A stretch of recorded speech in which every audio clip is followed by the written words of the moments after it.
Namo Buddhaya to Bandita Maudo and hello to everyone. So today Bande asked me to share some Dhamma talk, but I asked what is the topic, but they give me so no topic. I can choose one. Also more, how to say, flexible. But when I say no topic, then I also don't know how to choose. Jadi karena tidak diberikan topik ya, maka Rinpoche membuat topiknya hari ini ya. Beliau memiliki ide untuk berbicara tentang, dalam bahasa Tibet disebut sebagai Dalu, yaitu tahun ini. Jadi topik kita malam ini adalah tahun ini. Jadi tahun ini ya baru saja dimulai, khususnya jika kita mengikuti penanggaran lunar, maka ini baru hari ke-15. Kita masih memiliki 350 hari lagi yang tersisa. Jadi karena ini baru dimulai ya, umumnya ya kita seharusnya memiliki rencana-rencana baik itu secara duniawi maupun tidak. Jadi jika kita belum memiliki rencana, kita seharusnya membuat sebuah rencana yang baik untuk tahun ini. Jadi malam ini Rinpoche akan berbicara ya rencana dalam aspek spiritual. Jadi Rinpoche merasa ya sangatlah penting untuk memiliki rencana baik untuk spiritual maupun untuk duniawi, khususnya dalam aspek spiritual di mana biasanya kita tidak memiliki rencana dan kita hanya mengerjakan sesuatu itu sesuka hati ya. Jadi itulah sebabnya kita selalu gagal, dan ketika kita menyadarinya ya kita baru merasa bahwasanya kita belum mencapai apa yang seharusnya dapat kita capai. Kita akan berpikir bahwasanya seharusnya kita mungkin bisa lebih dari ini ya. Jadi tahunnya sudah berlalu dan kita semakin tua, dan bagian yang paling penting atau krusial di sini adalah kita tidak memiliki rencana. Kita hanya mengikuti arus saja ya, tidak memiliki rencana, dan tentu jika kita tidak memiliki rencana kita tidak dapat mencapai apapun. Jadi ada sebuah cerita dari seorang Master Kadampa, merupakan master yang hebat yang memiliki banyak sekali pengikut, yang memiliki rasa respek yang mendalam terhadap master ini. Jadi para siswanya meminta beliau untuk membagikan kisah hidupnya, dan dirasa ke depannya atau nantinya kisah hidup beliau akan menginspirasi karena beliau adalah seorang master yang hebat. Namun ia menolak, siswanya meminta lagi dan lagi hingga akhirnya ia menyetujuinya dan berkata, baik ya, kisah hidup saya adalah seperti ini.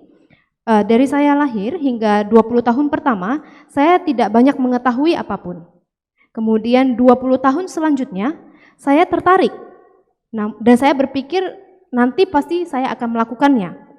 Kemudian 20 tahun selanjutnya, ya, saya menyesalinya karena ternyata saya tidak dapat melakukan terlalu banyak lagi. Jadi pada saat itu ya, ia berusia sekitar 60 tahun ya. Dan ia mengatakan kepada siswanya, itulah kisah hidup saya. Jadi tidak mengetahui Dhamma ya, 20 tahun telah berlalu. Kemudian berpikir nanti akan berlatih Dharma, 20 tahun juga sudah lewat. Ya, jadi ketika menyesal ya, sudah menyesal ternyata tidak dapat melakukan banyak hal. Ya, jadi apa yang diajarkan oleh Master hebat ini ya, beliau merupakan seorang praktisi Kadampa yang sangat hebat. Ia mengajarkan satu ajaran inti yang begitu penting, di mana ini menjadi kutipan di berbagai pengajaran. Jadi mengapa ini menjadi sangat penting dan mendalam sekali? Karena ini biasanya terjadi di kehidupan banyak orang. Jadi kita berpikir, oh saya masih muda ya, Dharma itu tidak penting, Dharma hanya untuk orang yang lebih tua. Sedangkan orang-orang yang lebih tua berpikir Dharma itu tidak penting untuk yang masih muda. Ketika sudah dewasa ya, kita mungkin memiliki ketertarikan dan berpikir nanti saya akan melakukannya. Ya nanti itu ya bulan depan, tahun depan, tiba-tiba sudah lewat 20 tahun. Kemudian saat ini kita sudah berada di usia pertengahan, di mana untuk melakukan pembelajaran sudah sangat sulit ya, dan sepertinya sudah hampir terlambat. Ya, jadi jika kita benar-benar tulus menyesalinya, sebenarnya tidak ada kata terlambat. Namun sayangnya kita selalu berpikir kita akan melakukannya nanti. Ya. Jadi semua orang ya, mungkin Rinpoche merasa semua orang tidak berpikir tidak akan melakukan latihan Dharma. Namun setiap orang berpikir akan melakukannya nanti. Ya, tiba-tiba sudah tua ya, sudah di atas 60 tahun, ya apa yang ingin dilakukan? Ya, jadi ingin melakukan pembelajaran juga sangat sulit sekali. ya baik secara fisik maupun secara mental sudah tidak bisa. Jadi inilah pengajaran dari master tersebut. Artinya adalah ambillah keuntungan yang bisa kita ambil, ya rauplah kesempatan ini sekarang juga, jangan ditunda, ya jangan menunda-nunda, tidak peduli berapapun usia, baik muda, dewasa ataupun sudah senior atau sudah tua, ya. Maka oleh sebab itulah mari kita membuat rencana untuk tahun ini. Jadi sebaiknya rencana seperti apa yang harus kita buat. Jadi ini bergantung pada tujuan, apa yang kita inginkan untuk kita capai. Jadi kita tidak dapat membuat rencana tanpa memiliki tujuan. Jadi apa yang ingin kita capai, baik itu secara duniawi maupun dharma. Jadi Rinpoche berpikir bahwasanya di sini ya, perbedaan dari tujuan duniawi dan dharma ini hanya berbeda pada segi waktu atau durasi. Jadi jika fokus seseorang hanya dipusatkan pada kehidupan ini saja, maka itulah yang disebut sebagai duniawi. Kemudian jika fokus seseorang adalah pada tujuan ya atau rencana yang melampaui kehidupan ini, itulah yang disebut sebagai dharma. Jadi fokus yang kita tuangkan ya melalui rencana, kemudian kita mengambil tindakan ya. Jika hanya mengenai kehidupan ini saja, ini adalah yang disebut sebagai tujuan duniawi. Namun tentu saja ya keduanya, baik itu duniawi dan dharma, keduanya adalah penting. Keduanya adalah dengan satu tujuan, yaitu untuk mencapai atau untuk meraih kebahagiaan dan agar dapat terbebas dari penderitaan. Tujuan dharma juga demikian. Jadi jika kita hanya berfokus pada kehidupan ini namanya duniawi. Namun jika fokus kita adalah melampaui kehidupan ini atau untuk durasi atau jangka waktu yang lebih panjang atau untuk kehidupan yang akan datang lainnya atau bahkan untuk melenyapkan segala jenis penderitaan, mencapai kebahagiaan abadi atau nirwana atau kebudaan, inilah yang disebut sebagai tujuan dharma. Kemudian secara duniawi ya sangat penting sekali untuk memiliki rencana, namun ini bergantung pada tujuan kita. Apa tujuan kita? Yaitu memiliki kebahagiaan dan terbebas dari masalah. Bukankah ini tujuan kita dalam hidup? Jadi dalam hidup ini ya,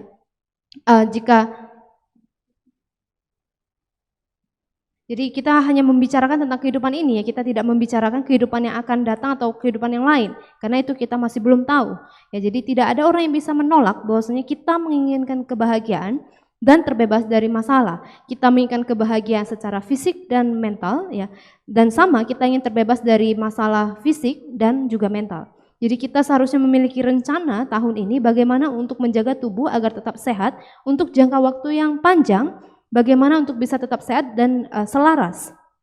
Tentu Rinpoche merasa ya, kita semua mengetahui bagaimana caranya, tidak perlu diajarkan di sini. Ya, Bapak Ibu pasti tahu lebih baik dibanding Rinpoche. Jadi di sini ya Rinpoche menyarankan ya kita harus menjaga tubuh kita, merawat tubuh kita sebaik yang kita bisa. Kemudian secara mental ya, bahkan jika fisik sehat pun ya, fisik yang sehat ini bergantung pada kesehatan mental. Jadi kesehatan mental ini ya bergantung pada kedamaian yang ada di dalam mental kita. Ya, jadi kedamaian ini bukan berarti kita mengantuk ya kemudian tidak mengetahui apa-apa. Ya, namun yang dimaksud di sini adalah kita dapat mengurus dengan baik ya, kita dapat mengurus dengan baik emosi-emosi mental ya. Kemudian inilah yang disebut sebagai kedamaian mental. Jadi kedamaian mental ini ya bukan datang secara tiba-tiba atau tanpa sebab, nggak ada angin, nggak ada hujan ya, atau hanya diharapkan saja, bukan seperti itu. Namun kita harus melatih batin. Jadi kedamaian merupakan sifat dasar dari batin kita. Namun mengapa yang kita alami saat ini bukan kedamaian? Sebabnya adalah karena kita memiliki 5 kilesa atau 5 racun kekotoran batin. Jadi bahkan jika kita tidak berbicara tentang keagamaan sekalipun ya, kita berbicara tentang duniawi ya. Kita tidak berbicara tentang cara pandang dari Buddhisme ataupun dari ajaran Buddha dan sebagainya. Setiap orang mengetahui bahwasanya ada 5 kekotoran batin ini. Jadi selama kita memiliki kekotoran batin ini, maka batin kita akan selalu terguncang, kita akan menciptakan masalah-masalah dan tidak dapat menemukan kedamaian. Jadi yang pertama adalah kemelekatan. Jadi ini yang disebut sebagai obsesi, ya baik itu terobsesi ataupun melekat terhadap benda, ya maupun orang, ya kemelekatan yang dimiliki ini begitu kuat sehingga ini menciptakan kecemasan, ketakutan. Ya, bahkan sebagian orang berakhir dengan menyakiti dirinya sendiri dan juga menyakiti orang lain. Jadi ini semua berasal dari kemelekatan yang begitu kuat. Yang kedua adalah kebencian kemarahan. Jadi kita sama-sama setuju bahwasanya kemarahan atau kebencian ini merupakan pencipta masalah, ya. Semua orang menyadarinya, ya, bukan hanya orang budi saja. Kemudian yang ketiga adalah kebodohan. Jadi kebodohan yang kita bicarakan secara duniawi ini adalah tidak bijak, tidak mengetahui bagaimana cara kerja dari sebab dan kondisi dan juga akibat. Tidak mengetahui apa yang seharusnya dilakukan, tidak mengetahui apa yang seharusnya tidak dilakukan, tidak mampu mengatur, tidak memiliki kemampuan untuk mengatur. Inilah yang disebut sebagai kebodohan. Kemudian yang keempat adalah iri hati. Jadi ini sangatlah merugikan dan berbahaya, bahkan lebih berbahaya daripada kebencian kemarahan.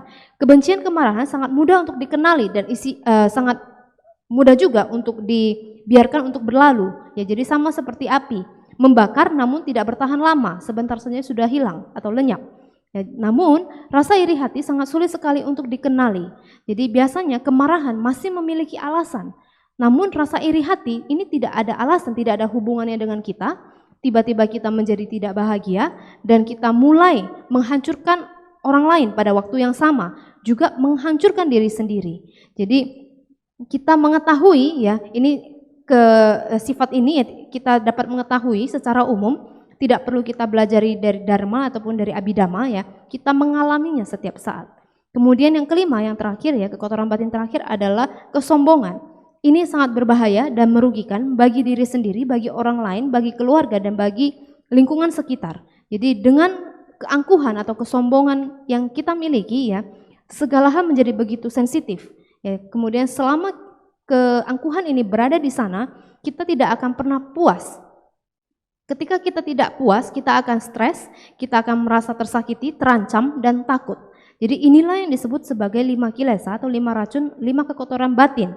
Jadi secara duniawi kita seharusnya membuat rencana dan berpikir untuk melakukan hal yang berbeda tahun ini, yaitu mengurangi kelima kilesa tersebut. Kita tidak dapat secara utuh atau sepenuhnya terbebas, namun kita bisa menguranginya. Ini juga bukan kerjaan 1-2 hari, ya, namun ini memerlukan, ya, rencana yang konsisten selama bertahun-tahun, ya. Jadi ini adalah proyek yang panjang. Jadi kita harus memiliki tekad, saya ingin mengurangi, ya, ingin mengurangi 5 kekotoran batin ini. Mengapa? Karena ketertarikan saya adalah pada kesehatan fisik dan mental. Kalau fisik ingin sehat, biasanya kita berolahraga, makan yang sehat, menjadi vegetarian, dan sebagainya. Dan fisik juga tergantung pada mental. Jadi jika mental tidak sehat, maka fisik juga akan ikut sakit. Jadi batin ini memberikan dampak. Jadi tidak ada kedamaian mental ketika kita memiliki 5 kekotoran batin ini begitu aktif, begitu kuatnya di dalam diri kita. Jadi ketika 5 kekotoran batin ini begitu kuat, aktif, ya, kita harus mengenali dan menguranginya, ya, membuatnya menjadi jauh lebih sedikit. Dan kita harus memiliki solusi untuk mengontrol dan menyelesaikan permasalahan ini. Jadi rencana kita, ya. Jadi jika kita memiliki rencana bahwa kita ingin menciptakan batin yang damai, kemudian seimbang dan dapat mengontrol emosi-emosi negatif tersebut, maka yang pertama kita seharusnya rela atau memiliki keinginan untuk melakukannya. Kemudian yang kedua, ya, kita harus memiliki perhatian penuh dan kesadaran. Jadi kita sering mendengar, ya, nasihat-nasihat dalam pengajaran Dharma mengenai perhatian penuh dan kesadaran. Namun kita tidak benar-benar paham apa yang dimaksud dengan perhatian penuh. Kita mungkin hanya menganggap itu berada pada masa kini, atau tidak memikirkan apa-apa, atau mengetahui apa yang sedang kita lakukan. Jadi pengertian-pengertian ini cukup membingungkan. Jadi agar kita memiliki perhatian penuh, yang pertama kita perlu memiliki pandangan benar. Jika kita tidak memiliki pandangan benar, bagaimana untuk melakukan latihan? Jadi hanya mengetahui, saya tahu saya sedang berjalan, sedang mengemudi, itu juga semua orang tahu, tapi itu tidak menyelesaikan masalah. Jadi yang perlu kita miliki yang pertama adalah memiliki pandangan benar. apa yang dimaksud dengan pandangan benar, yaitu pengertian yang jelas mengenai apa yang seharusnya dilakukan dan apa yang seharusnya tidak dilakukan. Kemudian bagaimana untuk memiliki emosi-emosi mental yang benar atau yang seharusnya. Kemudian bagaimana cara untuk mengontrol emosi ini. Kemudian setelah kita memiliki pandangan benar yang demikian, barulah kita dapat mengaplikasikan perhatian penuh. Jadi perhatian penuh ini adalah seperti alat. Ya, jadi yang pertama kita harus memiliki pandangan yang jelas dulu. Ketika 5 kekotoran batin ini ya, kilesa ini ya, kemelekatan, kemudian kebencian, kebodohan, kemudian ke rasa iri hati dan sebagainya, ketika ini secara kuat begitu aktif dalam diri kita, kita harus menyadari dan memiliki pandangan yang benar bahwasanya ini bukanlah hal yang baik. Ya, saya harus menyeimbangkan, saya harus mampu mengontrolnya. Kalau untuk menghindarinya itu mungkin hampir tidak mungkin, tapi kita mungkin untuk menguranginya. Jadi setelah kita mengenalinya, maka sekarang kita dapat menggunakan perhatian penuh. Jadi ketika 5 kekotoran batin ini muncul, ya, maka kita harus memiliki perhatian penuh terhadapnya. Kita mengenalinya. Ketika kita mengenali, inilah yang disebut sebagai perhatian penuh dan kesadaran. Ya, jadi kita dapat mengaplikasinya dalam berbagai cara. Ya, jadi kita perlu mengetahui ini bukanlah hal yang baik dan ini perlu dikurangi. Jadi ketika kita memiliki ya untuk kita dapat menguranginya, yang pertama kita perlu memiliki perhatian penuh dan kesadaran. Jika tidak memiliki keduanya, maka tidak mungkin kita bisa mengenalinya. Jadi pertama harus memiliki perhatian penuh dan kesadaran, kemudian mengenalinya. Ya, kalau kita tidak memiliki kedua hal ini, kita bukan menguranginya, tetapi malah membuatnya jauh lebih besar. Jadi setelah kita mengenalinya, maka kita dapat mengaplikasikan metode-metode yang berbeda. Jadi di dalam sutra ya salah satunya ya ketika seseorang memiliki kemelekatan yang kuat ya, jadi ada banyak cara untuk menanggulanginya. Yang pertama adalah bermeditasi pada kejelekan, hal-hal yang jelek. Ya, jadi bagi Rinpoche ya, yang pertama ya kita harus memiliki kesadaran akan apa? Yaitu sifat ketidakkekalan. Jadi setiap hal itu berubah dengan begitu cepat, tidak ada yang bertahan begitu lama ya. Dan ini semua bukanlah milikku ya. Dan bahkan diri saya selalu berubah dari waktu ke waktu. Diri saya berubah dari setiap menit, setiap jam dan sebagainya. Dengan cara yang demikian, ya secara singkat kita merenungi ketidakkekalan. Ini adalah sebuah alat yang sangat hebat sekali untuk mengurangi kemelekatan. Karena biasanya ketika kita melekat, ya kita menginginkan ini, menginginkan orang ini, kemudian kita memandang hal tersebut sebagai sesuatu yang nyata, kemudian kita menciptakan imajinasi-imajinasi, dan realita itu tidak seperti itu. Jadi apa yang kita bayangkan itu adalah imajinasi kita. Jadi ketidakkekalan adalah realitas yang sebenarnya. Jadi ketidakkekalan bukanlah dibuat-buat. Kemudian yang kedua adalah untuk menanggulangi kebencian, kemarahan. Juga ada banyak cara. Jadi biasanya orang tidak melihat kemelekatan sebagai masalah. Ya mereka kebanyakan orang melihat ya kemarahan atau kebencian ini masalah yang cukup besar. Jadi jika kita mampu, kita dapat membaca seluruh bagian atau seluruh bab dari buku yang ditulis oleh Master Shantidewa. Namun yang pertama ya kita harus mengenali ya bahwasanya kemarahan atau kebencian itu tidaklah berguna, itu merusak diri sendiri dan orang lain, mengganggu kedamaian dan kesehatan batin, dan kita tidak menginginkan itu, kita menginginkan kebahagiaan. Kemudian pertanyaannya bagaimana untuk menguranginya? Jadi untuk menguranginya ya sebenarnya kita membutuhkan sebuah kelas untuk membahas lebih lanjut. Ya, namun salah satu cara jadi caranya sangat tidak terbatas, tapi salah satu cara adalah kita adalah orang yang menciptakan atau memproduksi kebencian kemarahan tersebut. Itu artinya diri kita juga mampu untuk melenyapkannya. Kita memiliki caranya, kita begitu terampil dalam menciptakan kebencian kemarahan, mengapa tidak kita terampil dalam menghilangkannya juga. Jadi kebencian kemarahan ya biasanya datang tanpa harus dipikir, tanpa harus disaring ya. Namun untuk melenyapkannya kita perlu berpikir. Jadi lagi-lagi yang pertama adalah memiliki keinginan atau rela untuk menguranginya. Yang kedua adalah dengan mengaplikasikan perhatian penuh dan kesadaran, kemudian merenungkannya. Yang ketiga adalah iri hati. Jadi kita perlu mengenali iri hati. Jadi seberapa mengerikannya, merugikannya iri hati tersebut ya. Ketika kita mampu mengenalinya, maka kita dapat menguranginya. Kemudian kesombongan, keangkuhan, ini sangat sulit sekali untuk dikenali. Ya, biasanya sulit sekali untuk dikenali oleh sebagian orang. Mengapa? Karena ini bagai wajah kita sendiri yang selalu berada dengan kita setiap saat, tapi kita tidak bisa melihatnya. Jadi ada ego yang begitu kuat di sana, dan yang kita rasakan, yang kita alami biasanya hanya hasil dari ego yang kita ciptakan tersebut, yaitu banyak masalah yang datang dari ego, kemudian stres, kekhawatiran, ketidakbahagiaan, dan kita perlu menggunakan perhatian penuh dan kesadaran ya untuk melihat apa yang sedang dilakukan oleh ego tersebut. Jadi kita adalah orang yang menciptakannya, dan pastilah kita memiliki cara untuk menghilangkannya atau melenyapkannya. Jadi dalam sisi dharma ya, ada banyak cara seperti dalam Abhidhamma maupun di dalam pengajaran dhamma yang lainnya, atau kita bisa juga membaca salah satu buku karya Master Santidewa yang berjudul Jalan Bodhisattva atau Bodhicaryawatara.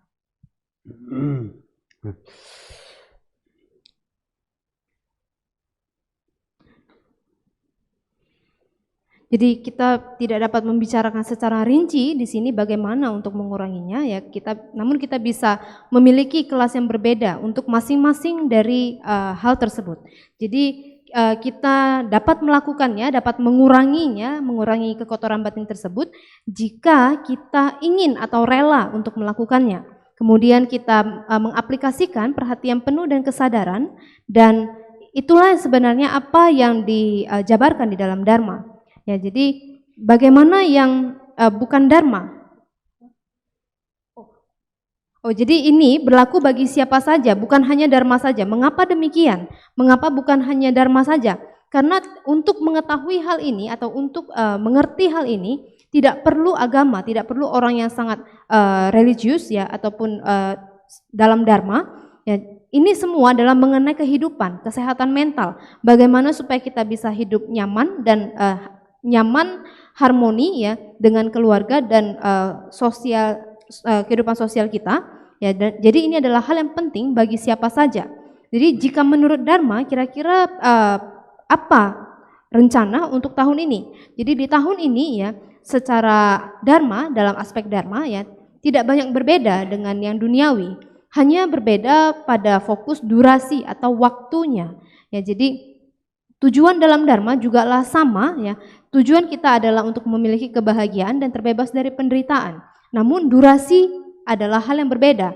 Jadi mungkin ya yang tadi yang duniawi ya fokus utamanya adalah pada kehidupan ini. Namun di dalam Dharma bukan hanya kehidupan ini ya, tapi prioritas atau melampaui kehidupan ini atau untuk kehidupan yang nanti-nanti itu juga sangatlah penting. Mengapa demikian? Karena hidup yang saat ini adalah pendek, sedangkan hidup yang akan datang ataupun yang melampaui kehidupan ini sangatlah panjang. Jadi kita sama seperti fokus pada duniawi kita. Jadi biasanya kita bisa menahan ya, kalau hari ini kita menderita atau kita mengalami kesulitan, kita memiliki toleransi. Yang penting nanti mencapai sesuatu yang lebih besar yang akan datang. Ya kita bahkan sudah merencanakan besok mau bagaimana, ketika pensiun mau bagaimana, sama atau mirip dengan itu. Ya jadi kehidupan yang akan datang juga tidak kalah penting. Jadi untuk memiliki fokus ya, memiliki tujuan pada kebahagiaan dan bebas dari penderitaan untuk yang masa akan datang ini juga penting. Masa yang akan datang atau kehidupan yang akan datang juga terbagi menjadi dua.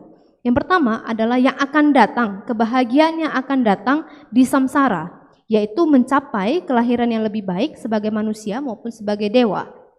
Kemudian artinya adalah kita menginginkan kebahagiaan di alam samsara ya, yang lebih baik, yang lebih sedikit penderitaannya. Sedangkan manusia sendiri ya, alam manusia sendiri juga memiliki banyak jenis ya. Kemudian yang kedua adalah kebahagiaan yang akan datang yang melampaui samsara. Yang melampaui samsara di sini maksudnya adalah meski kita terlahir sebagai manusia ataupun sebagai dewa, memiliki sedikit kenyamanan, namun masih menderita, itu tidak akan bertahan begitu lama, dan ketika masanya habis, lagi-lagi kita akan kembali terjatuh ke kelahiran yang lebih rendah. Jadi fokus kita ya harus diganti menjadi nirwana ataupun pencapaian kebudaan. Jadi apa tujuan yang seperti apa yang ingin kita capai. Ya, apakah kita ingin mencapai jana, ya level-level jana, atau mencapai sakadagami, anagami, arahat, bodhisatwa, atau mencapai kebudaan dalam satu kehidupan ini juga. Jadi ketika kita sudah jelas apa tujuan kita, maka kita dapat membuat rencana. Ya, baru kita dapat mengatakan dharma ini adalah cocok dengan saya. Jadi kalau kita mengatakan, oh dharma ini cocok dengan saya, tetapi kita tidak mengetahui tujuan kita yang sebenarnya, bagaimana kita bisa tahu dharma itu cocok untuk diri kita? Tujuan saja kita tidak tahu. Jadi biasanya ya alasan kita cocok dengan dharma ini keliru. Orang mengatakan cocok ya karena mungkin dia suka makan daging ya. Namun untuk dharma ini ya dia tidak perlu menjadi vegetarian ataupun tidak perlu tidak makan daging. Makanya dikatakan cocok. Atau cocok karena dharma ini banyak sekali melodinya, dia suka. Kemudian mengatakan cocok. Atau cocok karena mungkin yang lain ya membingungkan, terlalu banyak bicara. Dia hanya ingin yang sederhana. Karena sederhana maka mengatakan cocok. Jadi kita sering membingungkan diri kita sendiri. Ya kalau kita mau yang sederhana ya nggak usah dharma sekalian, jauh lebih sederhana. Ya jadi ada banyak ratusan contoh yang terjadi ya secara keliru bagaimana orang dalam memilih dharma, memilih latihan dharmanya. Jadi fokusnya biasanya adalah keliru. Jadi seberapa banyak yang ingin kita lakukan ya, kita harus membuat rencana ya. Jadi kita harus memikirkan tujuannya. Jadi tujuan kita adalah untuk mengamankan ya, untuk mengamankan kehidupan yang akan datang. Kita tidak menginginkan kelahiran kembali di alam yang rendah, maka dimulai dari tahun ini kita harus melakukan kebajikan. Kita harus mengikuti latihan disiplin moral, kita harus menghindari 10 perbuatan tidak bajik dan melakukan 10 perbuatan bajik. Ya, dengan demikian maka tentu saja kita akan mendapatkan asuransi ataupun garansi atau jaminan untuk kehidupan yang akan datang. Jadi kita harus bertekad demikian. Kemudian kita perlu melihat ya tujuan kita atau goal kita apa. Ya, jadi jika kita ingin mencapai jana, tingkat-tingkat jana, maka kita harus memiliki rencana bagaimana untuk melakukan latihan meditasi samatha. Ya, karena jana datang dari latihan atau latihan yang baik dari samatha. Jadi kita perlu mengetahui latihan tersebut karena tanpa latihan meditasi samatha maka tidak akan mungkin mendapatkan pencapaian jana. Jadi kita juga perlu melatih dengan baik ya keduanya yaitu samatha dan vipassana, khususnya samatha jika kita ingin mencapai tingkatan jana. Kemudian jika kita ingin mencapai lebih dari tingkat jana, misalnya kita ingin menjadi pemasuk arus, anagami ya ataupun arahat ya sakadagami, maka kita perlu mengetahui dengan rinci ya makna sebenarnya dari 4 kebenaran mulia. Kemudian mengikuti ya anjuran Buddha yaitu jalan mulia berunsur 8, kemudian mengikuti Satipatthana Sutta dan latihan-latihan lainnya. Jika ya tentu saja hal-hal ini membutuhkan pelepasan ya, kemudian latihan moral ya, disiplin moral yang murni, maka hasilnya akan kita capai. Jadi jika kita ingin mencapai tingkatan bodhisattva, maka versi awal ya adalah sangat penting sekali ya. Jadi pergi berlindung ya kepada Buddha, Dharma dan Sangha ini adalah hal yang sangat penting untuk dilakukan bagi semuanya. Dan di atas itu jika kita ingin mencapai tingkat bodhisattva maka kita perlu mempraktekkan bodhicitta. Bodhicitta sendiri merupakan subjek yang sangat besar sekali ya, terutama mengenai bagaimana untuk melatihnya.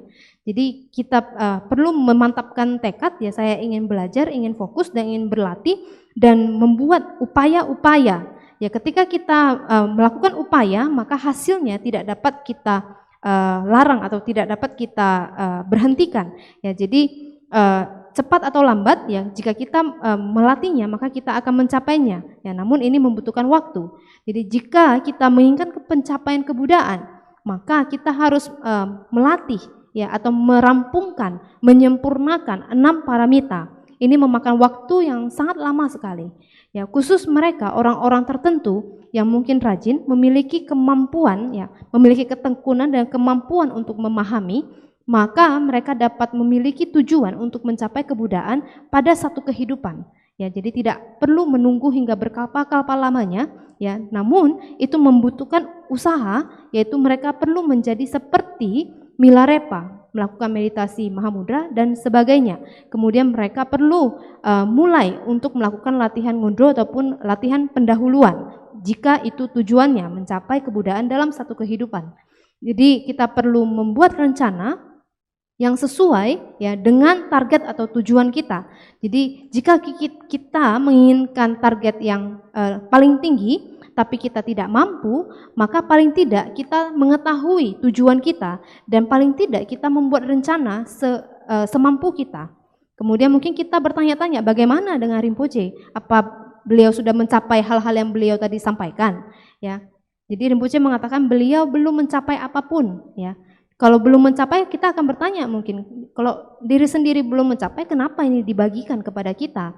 Jadi Rinpoche mengatakan, beliau membagikan ini karena paling tidak beliau punya rencana. Ya, jadi Bante tidak meminta beliau untuk memberikan ceramah mengenai hal ini. Namun karena beliau sendiri tidak memiliki topik, tapi beliau memiliki rencana yang tulus, maka beliau ingin membagikan rencana ini ya kepada kita semua. Bagaimana beliau membuat rencana spiritual, kemudian apa ide-idenya, kemudian apa tujuannya dan sebagainya. Jadi jika kita membicarakan ya, kita ingin membicarakan satu persatu, ini tidak akan ada habisnya. Kita tidak punya waktu untuk itu. Jadi secara singkat ya, ini adalah cara bagaimana kita membuat rencana. Jadi kita perlu melakukan studi atau pembelajaran. Ketika kita sudah melakukan pembelajaran, maka kita akan tahu latihan yang tepat atau yang pantas untuk kita. Jadi paling tidak kita membuat rencana, kalau tidak kehidupan kita berlalu begitu saja. Jadi 20 tahun demi 20 tahun hingga akhirnya habis. Ya, jadi kebanyakan orang, ya bukan hanya di sini, tapi di mana saja tidak memiliki banyak pilihan. Namun sebelum terlambat, marilah kita membuat sebuah rencana yang baik, kemudian paling tidak kita memiliki kepercayaan diri nantinya kita akan mencapai kebahagiaan untuk yang akan datang. Jadi kita selesai, kita akan melakukan, Rinpoche akan memandu kita melakukan doa dedikasi atau pelimpahan jasa. Terima kasih kepada Bante Dhamma Udo yang telah memberikan kesempatan Rinpoche untuk berbagi pada malam hari ini ya. Jadi semoga apa yang Rinpoche sampaikan ini memberi semangat bagi kita untuk membuat rencana untuk tahun ini dan untuk kehidupan yang jauh lebih baik. Jadi kita selesai dan kita lakukan doa dedikasi.